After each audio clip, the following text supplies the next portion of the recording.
लेकिन जो हमारा सूक्ष्म शरीर है 18 तत्व वाला, 5 ज्ञानेंद्रिय, 5 कर्मेंद्रिय, 5 तन्मात्राएं, मन, बुद्धि और अहंकार, इनको लाखों सूर्य के माध्यम से भी हम नहीं देख पाते।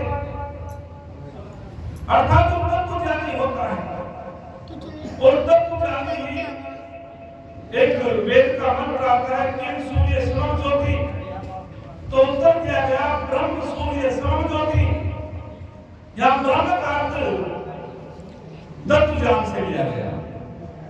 जैसे हम सूर्य के प्रकाश से संसार के पदार्थों को देख लेते हैं, ठीक उसी प्रकार से जब तत्व ज्ञान ऋषियों के अंदर जो तत्व ज्ञान होता है वह अपने अंतःकरण को, सूक्ष्म शरीर को देख लेता है।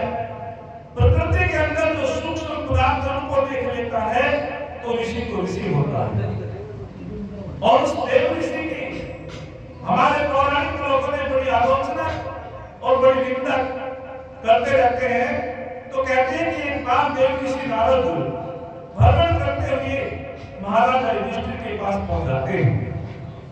महाराज युधिष्ठिर ऋषि को देख करके उनका स्वागत करते हैं कि आज तो हमारा सौभाग्य है, और वे खड़े होकर के स्वागत करते हैं और कहते हैं कि ईश्वर आदेश करो, मैं आपकी क्या सेवा करूं। तो देव ऋषि नारद कहते हैं तो भ्रमण करते हुए आ गया आपकी कुशलता लेने के लिए।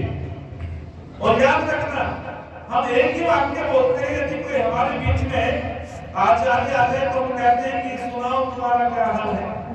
कोई विद्वान आ जाए, सन्यासी आ जाए, किसान आ जाए, ब्रह्मचारी आ जाए, एक ही वाक्य बोलते रहते हैं कि सुनाओ तुम्हारा क्या हाल है। लेकिन देव ऋषि नारद ने ऐसा नहीं पूछा।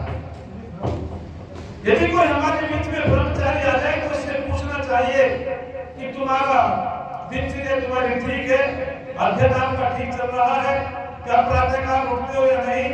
यदि कोई किसान हमारे बीच में आ जाए तो उससे पूछो कि आपकी खेती बाड़ी ठीक चल रही है या नहीं।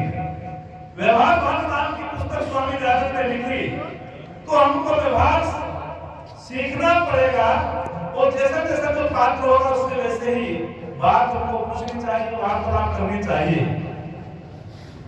तो ठीक उसी प्रकार से देव ऋषि नारद ने महाराज युधिष्ठिर से 4 बातें पूछी।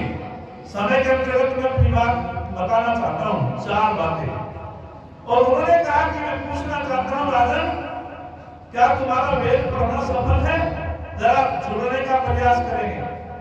और दूसरा प्रश्न किया, क्या तुम्हारा धन भी सफल है? तुम्हारी धन की सफलता किसमें है? और तीसरा प्रश्न किया, क्या तुम्हारी पत्नी भी सफल है?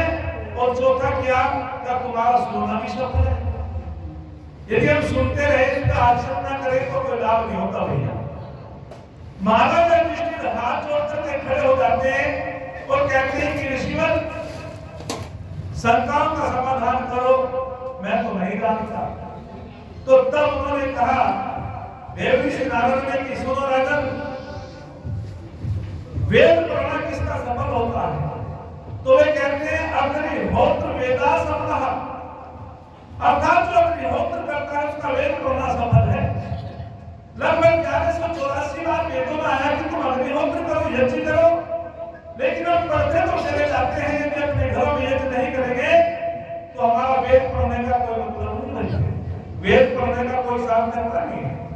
तो वे कहते हैं कि अग्निहोत्र वेदा सफलः, जो अग्निहोत्र करता है उसका वेद पढ़ना सफल है। और हमारे ऋषि कहते हैं त्रियो धर्म स्कंधा, जो अधर्म धर्म थी, धर्म के 3 आधार हैं। यदि हम यज्ञ करेंगे तो धर्म बढ़ेगा, वेदों का अध्ययन करेंगे धर्म बढ़ेगा, और दान करेंगे, अच्छी जगह बोलो, धर्म बढ़ेगा। और महर्षि अर्जुन कहते हैं यज्ञों में सर्वश्रेष्ठतम कर्म, इस संसार के अंदर श्रेष्ठ कर्म, लेकिन श्रेष्ठों में भी श्रेष्ठतम यदि कोई कर्म है तो वो अग्निहोत्र है। अग्नि में देवाना मुखम, जो भी हम पदार्थ इसमें डालते हैं हवन गुण में, अग्नि देवता हजारों गुना बढ़ा करके समस्त देवताओं को पहुंचा देता है, वातावरण की शुद्धि होती है। ये भौतिक प्रसाद तो हमारा हर व्यक्ति ग्रहण नहीं कर सकता। हो सकता है कोई द्वेष रखने वाला हो, वो हमारे हलवे का प्रसाद हमारे यज्ञ में सम्मिलित ना हो, लेकिन ये जो सुगंधी यज्ञ के अंदर से जो सुगंधी उठती है, ये सारे वातावरण को सुवासित कर देती है। और ऋषि कहते हैं कि संसार में इसलिए श्रेष्ठतम कर्म है कि जिस कर्म के करने से शत्रु का भी भला होता हो, क्या उससे कोई श्रेष्ठ कर्म होगा? इस हवि को तो सभी ग्रहण कर लेते हैं, भले ही चाहे कोई हमसे द्वेष करे, प्रेम करे, लेकिन जहां तक ये सुगंध नहीं हुई जाती है, ये सबको सुवासित कर देती है, वातावरण शुद्ध हो जाता है। और अगली बात कही कि धन की सफलता किसमें है, तो कहते हैं ऋषिवर दत्त भुक्तम धर्म सफलम। धन की तीन गति होती है, दान, भोग, विनाश। अर्थात यदि परमपिता परमात्मा ने उनको धन दिया है तो उनको दान करना चाहिए, और दान भी अच्छी जगह करना चाहिए, सुपात्रों को करना चाहिए। यदि हम कुपात्रों को दान करते हैं तो वो पाप का कारण बन जाता है, तो दान भी हमें अच्छी जगह करना चाहिए। तो वे कहते हैं कि दान करने से धन की सफलता है भाई, उसका उपभोग भी ठीक प्रकार से करना चाहिए। ऐसा नहीं कि परमपिता परमात्मा ने हमको धन दे दिया और धन को जुए में लगा दो, शराब में लगा दो, वो एक प्रकार से विनाश की तरफ चले जाते हैं। और तीसरी गति बड़ी भयंकर है, जो दान भी नहीं करता, अच्छी जगह दान नहीं करता, उसका उपभोग भी ठीक प्रकार से नहीं करता, फिर विनाश की तरफ चले जाते हैं। तो विनाश से बचने के लिए हमें अपने धन को यज्ञों में लगाना चाहिए। हाँ जी, विनाश से बचने के लिए अपने धन को यज्ञों में लगाना चाहिए। संसार के अंदर जितने भी शुभ कर्म है उनको यज्ञ कहा है।